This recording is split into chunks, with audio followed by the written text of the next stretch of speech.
வணக்கம் மக்களே. நம்ம கார்த்திக் கதையில் ஜூன் 19 என்ன நடக்க போகுது அப்படிங்கிறத பற்றி தாங்க இந்த வீடியோவில் இப்போ நம்ம பார்க்க போகிறோம். வீடியோவுக்கு மறக்காமல் லைக் பண்ணிக்கோங்க. நீங்கள் லைக் பண்ணுறது தான் எங்களுக்கு அடுத்தடுத்து வீடியோ போடுறதுக்கு ரொம்பவே இன்ட்ரெஸ்டிங்காக இருக்கும். ஸோ மறக்காமல் லைக் பண்ணிவிட்டு இந்த வீடியோவை தொடர்ந்து பாருங்கள். என்ன நடக்குது அப்படின்னு பார்த்துக்கிட்டிங்கன்னா, நம்ம ஹீரோ இருக்காருல்ல, அவர் எப்படியாவது இந்த கல்யாணத்தை நிப்பாட்டணும் அப்படின்னு நினைக்கிறாரு. அப்போ தான் அந்த மருதுவை வச்சு உண்மையை வெளியில கொண்டு வந்துடலாம் அப்படின்னு நினைக்கிறாரு. ஆனா அந்த மருது வேற யாரையோ அனுப்பி அவர் எஸ்கேப் ஆயிட்டாரு. அப்ப ஹீரோவுக்கு ரொம்பவே ஷாக்கிங்கா இருக்கு. அவனை எப்படியாவது சிக்க வைக்கலாம் அப்படின்னு பார்த்தா இவன் இப்படி எஸ்கேப் ஆயிட்டானே, விடக்கூடாது, நம்ம எப்படியாவது அவனை கையும் களவுமா சிக்க வைக்கணும் அப்படின்னு ஹீரோ நினைக்கிறாரு.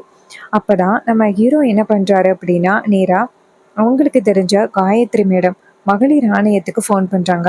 அவங்க ஃபோன் அட்டன் பண்ணி, சொல்லுங்க சார், என்ன வேணும் அப்படின்னு. அப்போ ஹீரோ சொல்கிறாரு, மேடம் இது மாதிரி நான் கார்த்திக் பேசுகிறேன், அபிராமி குரூப் ஆஃப் கம்பெனியோட எம்டி பேசுகிறேன். நான் கொஞ்ச நாளைக்கு முன்னாடி ரேவதி அப்படிங்கிற ஒரு பொண்ணை கல்யாணம் பண்ணேன். ஆனால் அவங்களுக்கும் எனக்கும் ஒரு சின்ன பிரச்சனை ஆகிருச்சு.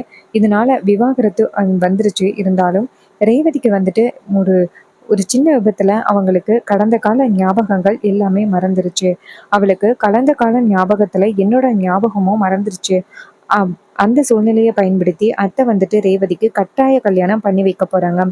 இது சட்டத்துக்கு புறமா நடந்துகிட்டு இருக்கு. நீங்க போயிட்டு அந்த கல்யாணத்தை நிப்பாட்டணும் அப்படின்னு காயத்ரி சொல்றாங்க. சரிங்க சார், நாங்க போறோம், நீங்களும் வந்துருங்க. அப்ப ஹீரோ சொல்றாரு, சரி அப்படின்ட்டு போனை கட் பண்றாரு. ஈஸ்வரி செம்ம ஹாப்பியா இன்னும் கொஞ்ச நேரத்துல என் பொண்ணுக்கு கல்யாணம் நடக்க போகுது. அந்த டிரைவர் பையன் எந்த வகையிலையும் இந்த கல்யாணத்தை நிப்பாட்டுறதுக்கு முயற்சி பண்ணவே இல்லை.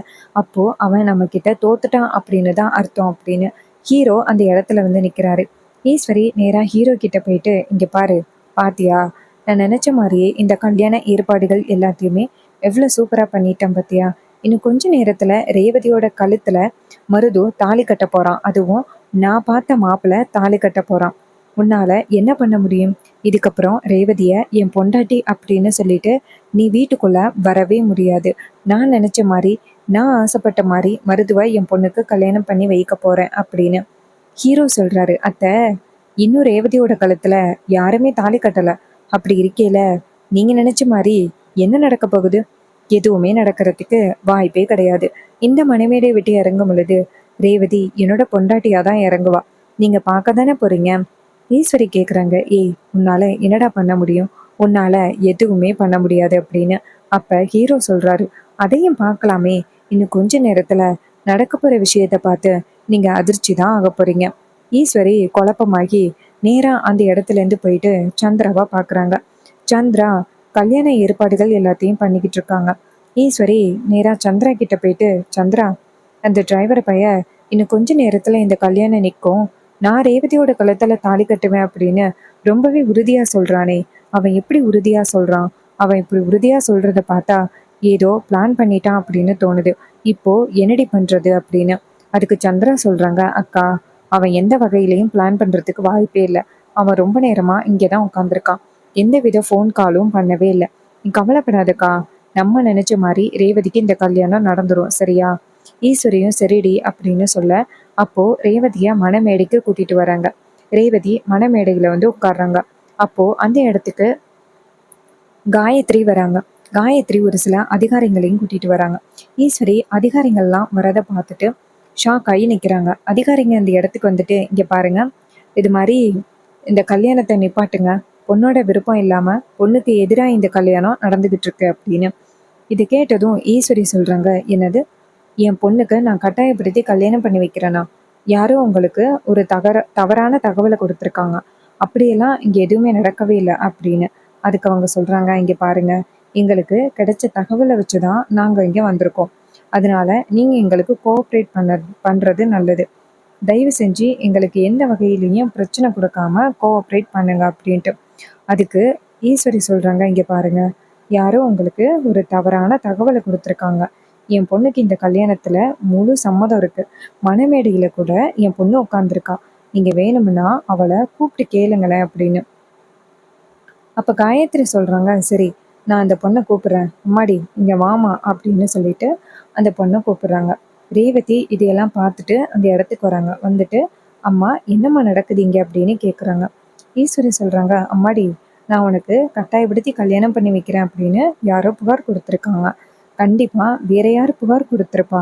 அந்த சேதுபதியோட பேரன் கார்த்தி தான் கொடுத்துருப்பான். வேற யாரும் புகார் கொடுக்கறதுக்கு வாய்ப்பே இல்லை. அவ்வளோ பயம் என் மேலே அப்படின்னு. அப்போது ரேவதி கார்த்தியை பார்த்து அப்போ ரேவதி காயத்ரியை பார்த்து, மேடம் இது மாதிரி என்னோட சம்மதத்தோட தான் இந்த கல்யாணம் நடக்குது. எந்த வகையிலையும் என் சம்மதம் இல்லாமல் கல்யாணம் நடக்கலை.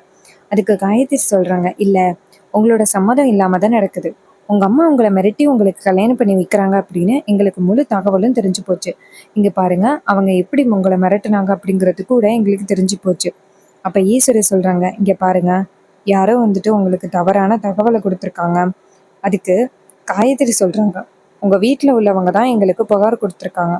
இதை கேட்டதும் ஈஸ்வரி ஷாக் ஆகுறாங்க. ஈஸ்வரி சொல்கிறாங்க, என் வீட்டில் உள்ளவங்களா? என் வீட்டில் உள்ளவங்க யாரும் புகார் கொடுக்கறதுக்கு வாய்ப்பு இல்லை. அப்போ ராஜா அந்த இடத்துக்கு வந்துட்டு, மேடம் நான் தான் புகார் கொடுத்தேன். அப்போ ஹீரோ அந்த இடத்துல வந்துட்டு, அத்தை நான் தான் புகார் கொடுத்தேன் அப்படின்ட்டு. இது கேட்டதும் ஈஸ்வரி ராஜாவை பார்த்து, உங்களுக்கு எவ்வளோ தைரியம் இருந்தால் புகார் கொடுப்பீங்க? உங்கள் பொண்ணோட லைஃப் நல்லா இருக்கணும் அப்படின்னு தானே நான் இவ்வளவும் பண்ணிக்கிட்டு இருக்கேன். எதுக்கு இந்த மாதிரி தேவையில்லாத புகாரெல்லாம் கொடுத்துக்கிட்டு இருக்கீங்க அப்படின்னு கேட்குறாங்க. அதுக்கு ராஜா சொல்கிறாரு, இங்கே பாரு நீ தான் நினச்சிக்கிட்டு இருக்க நம்ம பொண்ணுக்கு இந்த கல்யாணத்தில் முழு சம்மதம் இருக்கு அப்படின்னு. ஆனால் அவளுக்கு இந்த கல்யாணத்தில் துளி அளவு கூட விருப்பமே இல்லை. அவளுக்கு மாப்பிள்ளை கார்த்தியை தான் ரொம்ப பிடிச்சிருக்கு. அவர் கூட அவளை சேர்ந்து வாழ வைக்கிறத விட்டுட்டு நீ அவங்க 2 பேரையும் பிரிக்கிறதுக்கு பார்க்குற. நீ பண்ணுறது கொஞ்சம் கூட சரியே இல்லை. ஏன் நீ இப்படி பண்ணுற அப்படின்னு சொல்லி கேட்குறாங்க. அதுக்கு ஈஸ்வரி சொல்கிறாங்க, இங்கே பாருங்க என் பொண்ணுக்கு இந்த கல்யாணத்தில் முழு விருப்பம் இருக்குது. இங்கே பாருங்க காயத்ரி மேடம், என் மேலே உள்ள பகனால இவன் இப்படி ஒரு காரியத்தை பண்ணுறான் அப்படின்னு. அப்போ ஹீரோ ரேவதியோட மெடிக்கல் சர்டிஃபிகேட்டை காயத்ரி கிட்ட காமிக்கிறாங்க. காயத்ரி அந்த மெடிக்கல் சர்டிஃபிகேட்டை பார்த்துட்டு ஷாக் ஆகுறாங்க. மேடம் உங்கள் பொண்ணுக்கு இப்போதைக்கு ஒரு சின்ன பிரச்சனை இருக்குது. ஆனால் நீங்கள் இந்த நேரத்தில் ரேவதிக்கு கல்யாணம் பண்ணி வைக்கிறது ரொம்பவே பெரிய குற்றம். இந்த கல்யாணத்தை உடனே நிப்பாட்டுங்க, அதான் உங்களுக்கு நல்லது அப்படின்னு. இதை கேட்டதும் ஈஸ்வரி சொல்கிறாங்க, இல்லை இந்த கல்யாணத்தை நான் எப்படி வந்துட்டு கரெக்டாக ஏற்பாடு பண்ணணும் அதே மாதிரி இந்த கல்யாணம் இன்னைக்கு நடந்தே ஆகும். நீங்கள் தேவையில்லாமல் யாரும் எங்களோட விஷயத்தில் தலையிடாதீங்க அப்படின்னு. இதை கேட்டதும் காயத்ரி சொல்கிறாங்க, இங்கே பாருங்கள் நாங்கள் எல்லாருமே அதிகாரிங்க. நாங்கள் எல்லாருமே என்ன முடிவு எடுக்கிறோமோ அதை நாங்கள் சரியாக எடுப்போம். நீங்கள் தேவையில்லாமல் இப்படி ஒரு காரியத்தை பண்ணியிருக்கீங்க அப்படின்னு. இதையெல்லாம் கேட்டதும் ரொம்பவே அதிர்ச்சி ஆகுறாங்க ஈஸ்வரி. அப்போது ராஜா நேர ஈஸ்வரியை பார்த்து, இங்கே பாரு ஈஸ்வரி, எல்லாருக்கும் தெரிஞ்சு போச்சு இந்த கல்யாணம் ஒரு கட்டாய கல்யாணம் அப்படின்னு. நீ என்ன ட்ரை பண்ணாலும் சரி இனிமே இந்த கல்யாணம் நடக்காது. அதனால உன்னோட தோல்வியை ஒத்துக்கிட்டு இதோட நிப்பாட்டு, அதான் உனக்கு நல்லது அப்படின்னு ஈஸ்வரி சொல்கிறாங்க. எல்லாரும் சேர்ந்து என்னை தோற்கடிக்கலாம் அப்படின்னு பார்க்குறீங்க, ஆனால் அதெல்லாம் நடக்கிறதுக்கு வாய்ப்பே இல்லை அப்படின்ட்டு. அப்போ ஹீரோ சொல்கிறாரு, இங்கே பாருங்க மேடம் இந்த கல்யாணத்தை நீங்கள் நிப்பாட்டுங்க அப்படின்னு. காயத்ரி ஈஸ்வரியை பார்த்து, அப்போ நீங்கள் இந்த கல்யாணத்தை நிப்பாட்ட மாட்டீங்கல்ல, அப்போ உங்கள் நாங்கள் கைது பண்ணுற மாதிரி இருக்கும் அப்படின்னு சொல்லிட்டு ஈஸ்வரியை கைது பண்ணுறாங்க. இதை பார்த்துட்டு ரேவதி ஷாக் ஆகுறாங்க. ஈஸ்வரியை அதிகாரிங்க அந்த இடத்துலேருந்து கைது பண்ணி கூட்டிகிட்டு போகிறாங்க. ரேவதி ராஜா எதுவுமே பேசாமல் அந்த இடத்துல நிற்கிறாங்க. சந்திரா சொல்கிறாங்க ரேவதியை பார்த்து, அடியே ஏண்டி நீ இப்படி பண்ண? ரேவதி சொல்கிறாங்க, சித்தி நான் எதுவுமே சொல்லவே இல்லை. அவங்களா அம்மாவை கைது பண்ணி கூட்டிகிட்டு போகிறதுக்கு நான் என்ன பண்ணுறது? எனக்கு இந்த கல்யாணத்தில் விருப்பம் இல்லை தான். அம்மா எப்படி என்னை மிரட்டி இந்த கல்யாணத்துக்கு ஒத்துக்க வச்சாங்க அப்படிங்கிறது கூட உங்களுக்கு தெரியும். அது எல்லாம் தெரிஞ்சு தான் நீங்கள் இப்படி பேசுகிறீங்களா? சித்தி நீங்களே போயிட்டு அம்மாவை ஜாமீனில் கூட்டிகிட்டு வாங்க போங்க அப்படின்னு சொன்னதும் சந்திரா ரேவதியை பார்த்து, இங்கே பாருடி உன்னோட திமிருக்கு நான் போயிட்டு வந்து இருக்கு உனக்கு அப்படின்னு சொல்லிட்டு நேராக வீட்டுக்கு போகிறாங்க. நேராக ஈஸ்வரியை காப்பாற்றுறதுக்காக போகிறாங்க.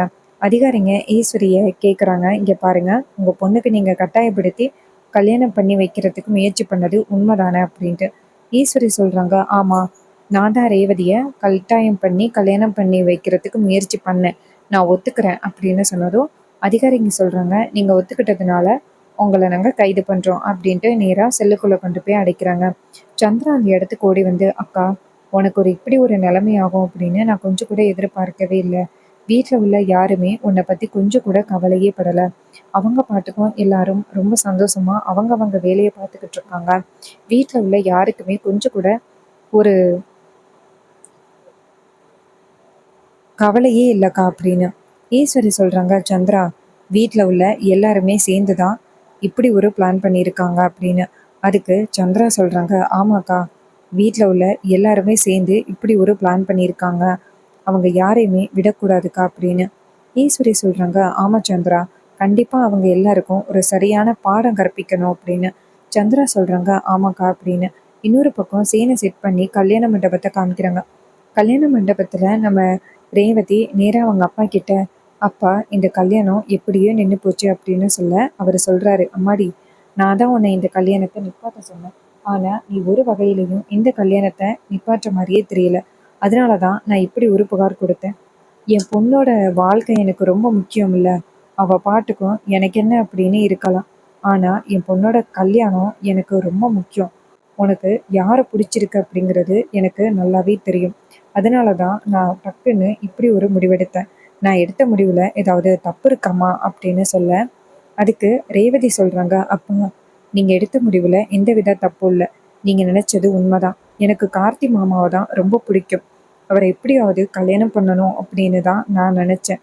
ஆனால் அம்மா தான் வந்துட்டு கொஞ்சம் கூட என்னோட வாழ்க்கையை பற்றி யோசிக்காமல் அவங்க ரொம்ப பிடிவாதம் பண்ணாங்க. வேறு பிடிவாதம் பண்ணதுனால மட்டும்தான் நான் இந்த கல்யாணத்துக்கே ஒத்துக்கிட்டேன், இல்லைன்னா நான் இந்த கல்யாணத்துக்கு ஒத்துக்கிடவே மாட்டேன். மாமா வந்துட்டு இத்தனை பேருக்கு நல்லது பண்ணியிருக்காரு, அவர் நல்லது பண்ணுறதை பார்த்துட்டு எனக்கு ரொம்ப பிடிக்கும் தெரியுமா, அதனால தான் நான் இந்த கல்யாணத்துக்கே ஒத்துக்கிட்டேன். ஆனால் எவனோ ஒருத்தனை கார்த்தி அப்படின்னு காமிச்சு அம்மா என்னை ஏமாத்திருக்காங்க, எப்படிப்பா வந்துட்டு அதை மறக்க முடியும். அதனால அப்பா எனக்கு மாமாவை தான் ரொம்ப பிடிச்சிருக்கு, தாத்தா பாட்டிக்கிட்ட பேசி எனக்கு மாமாவை கல்யாணம் பண்ணி வைங்க அப்பா அப்படின்னு சொல்ல அவர் சொல்கிறாரு, அம்மாடி என் பொண்ணு கேட்டு நான் முடியாது அப்படின்னு சொல்லுவேனா, நீ கவலைப்படாத, கூடிய சீக்கிரம் உங்கள் 2 பேருக்கும் நல்லபடியாக கல்யாணம் பண்ணி வைக்க வேண்டியது என்னோட பொறுப்பு, சரியா. இது கேட்டதும் ரேவதி ரொம்பவே சந்தோஷப்படுறாங்க. கார்த்தி ரேவதியை பார்த்து, இங்கே பாரு, ஒருவேளை உனக்கு என்ன பிடிச்சிருக்கு அப்படின்னா அத்தனை பேருக்கு முன்னாடி சொல்ல வேண்டியது தானே, அதை விட்டுட்டு நீ ஏன் இப்படி பண்ண. அதுக்கு ரேவதி சொல்கிறாங்க, இல்லை நீங்கள் வந்துட்டு என்னை பிடிச்சிருக்கு அப்படின்னு அத்தனை பேருக்கு முன்னாடி சொன்னான்னு நீங்கள் ஏன் பெரிய தன்மானம் பார்க்குறீங்க. அப்போ ஹீரோ சொல்கிறாரு, இங்கே பாரு, அத்தை வந்துட்டு என் மேலே பயங்கரமான கோவத்தில் இருக்காங்க, ஸோ நான் சொன்னால் கண்டிப்பாக பிரச்சனையாகும். நீ வந்து சொன்ன அப்படின்னா அத்தை ஓரளவுக்கு ஒத்துக்கிறதுக்கு வாய்ப்புகள் இருக்குது, அதுக்காக தான் நான் எதிர்பார்த்து காத்துக்கிட்டு இருந்தேன், ஆனால் நீ என்னடான்னா ஒத்துக்கவே மாட்டேன்ட்ட. இது கேட்டதும் ரேவதி சொல்கிறாங்க, சரி சரி அப்படின்ட்டு. இன்னொரு பக்கம் நம்ம ராஜா சொல்கிறாரு, சரி 2 பேரும் இப்போவே புருஷன் மண்டாட்டி மாதிரி சண்டை போட்டுக்கிட்டு இருக்கீங்களா, சரி ஈஸ்வரி வந்ததோட அவளோட அனுமதியோட 2 பேருக்கும் சீக்கிரம் கல்யாணம் பண்ணி வைக்க வேண்டியது என்னோட பொறுப்பு. நீங்கள் 2 பேரும் கவலைப்படாதீங்க, நாங்கள் எல்லாருமே உங்களுக்கு துணையாக இருக்கோம். ரேவதி ரொம்ப சந்தோஷப்படுறாங்க. சரிப்பா, நீங்கள் எப்போவுமே எனக்கு துணையாக இருப்பீங்க அப்படிங்கிறது எனக்கு நல்லாவே தெரியும்ப்பா அப்படின்னு சொல்லிட்டு ரொம்பவே சந்தோஷப்படுறாங்க ரேவதி. ஸோ நம்ம ஹீரோ வந்துட்டு கூடிய சீக்கிரம் ரேவதியை கல்யாணம் பண்ணிக்க போகிறாரு. இது அப்கமிங் எபிசோடில் ரொம்ப இன்ட்ரெஸ்டிங்காகவும் ரொம்ப சுவாரஸ்யமாகவும் நடக்க போகுது. ஸோ தொடர்ந்து நீங்கள் எபிசோட்ஸை கண்டினியூவாக வாட்ச் பண்ணுங்கள். உங்களுக்கு இந்த எபிசோடில் நெக்ஸ்ட் என்ன நடக்க போகுது அப்படின்னு ஏதாவது ப்ரிடிக்ஷன் ரிவ்யூ தெரியுமா? உங்களுக்கு தெரிஞ்சிச்சு அப்படின்னா நம்மளோட கமெண்டில் தெரியப்படுத்துங்க. உங்களோட கதைகளை கூட நெக்ஸ்ட் வீடியோவில் ஷேர் பண்ணுறேன். ஸோ உங்களுக்கு ஹேர் கிளிப்ஸ் அண்ட் ஆக்சசரிஸ் ரொம்ப பிடிக்குமா? வீட்டில் இருந்தே பிஸ்னஸ் பண்ண போகிறீங்களா? எங்ககிட்ட 5 ருபீஸ்லேருந்து 10 ருபீஸ் வரைக்கும் டிஃப்ரெண்ட் டைப் ஆஃப் கிளிப்ஸ் வந்து அவைலபிளாக இருக்குது. உங்களுக்கு வேணும் அப்படின்னா நம்மளோட சேனலை ஃபாலோ பண்ணி நீங்கள் வந்துட்டு இந்த ஆர்டரை ப்ளேஸ் பண்ணலாம். உங்களுக்கு வேணும் அப்படின்னா சீக்கிரம் ஆர்டர் ப்ளேஸ் பண்ணிக்கோங்க. நம்ம வந்து நேச்சர் சம்மந்தமான வீடியோஸ் வந்துட்டு நிறைய ஷேர் பண்ணிக்கிட்டு இருக்கோம். இந்த நேச்சர் சம்மந்தமான வீடியோஸ் உங்களுக்கு பிடிக்கும் அப்படின்னாலும் நம்மளோட சேனலை தொடர்ந்து ஃபாலோ பண்ணிக்கோங்க. இதே மாதிரி நம்ம வேறு ஏதாவது ஒரு கதையில் தொடர்ந்து பார்க்கலாம். தேங்க்யூ ஃபார் வாட்சிங். See you on next new video.